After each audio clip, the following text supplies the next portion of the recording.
What helps people with, like particularly things like the carnivore diet or something like that, what helps them is with satiety. Like there's something about carbohydrates. They're so good. You want to keep eating them. Like if I have a steak by itself, I eat the steak and I'm good. But if there's like lobster mashed potatoes or fries sitting there, I keep going, and that's like an extra 1,000 calories at least. Well, so part of that is the blood sugar response. Some people will say, why do I crave a big dessert or something sweet after a big meal? That should make no sense, right? Well, that's a blood sugar increase.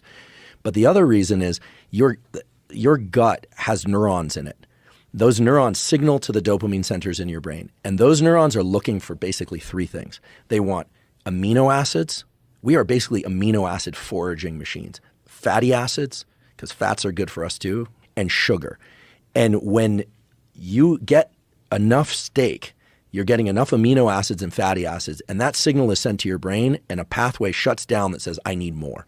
The moment you throw in a cookie after that steak, all of a sudden your appetite goes, and it's not blood sugar, or at least not blood sugar alone. It's those neurons in your gut going, oh, there's sugar coming into my system. Get more of that. Because it's an evolutionary conserved system designed to get you more resources. So this is why if you look at your gut-brain axis as, yes, there's a microbiome and that's important too, but if you think about it as it's sensing things independent of taste, it's actually looking for specific nutrients.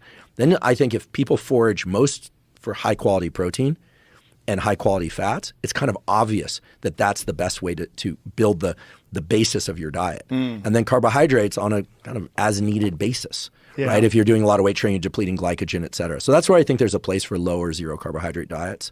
I tried carnivore with the fruit and honey and all that, and I just could gorge myself. I didn't do well on that. If I've ever just done meat, I actually feel pretty good, I confess. But I'm an omnivore. So you gorge yourself on fruit and honey? Is that what you're doing? So I've done just meat, and I felt pretty good. It's great. I mean, you feel lighter. You definitely lose weight. You're holding less water. I found it hard to train really hard with the weights regularly. Me too. And so I asked Paul Saladino, I said, I want to bring in some rice and oatmeal here because I'm suffering in the gym, and I love working out.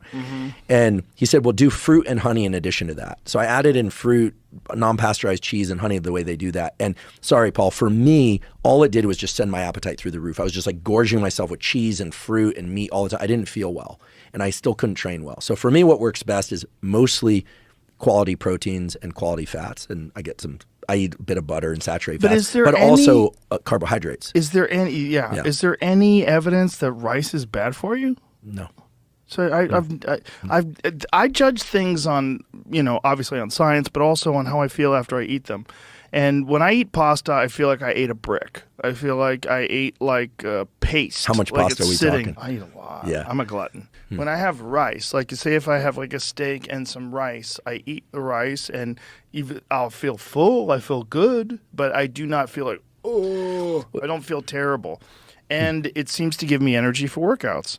The problem that I had with pure carnivore was that I work out very hard. And when I work out very hard on pure carnivore, I was struggling. I didn't like it. When I added fruit, though, 90% of my diet is just meat and fruit.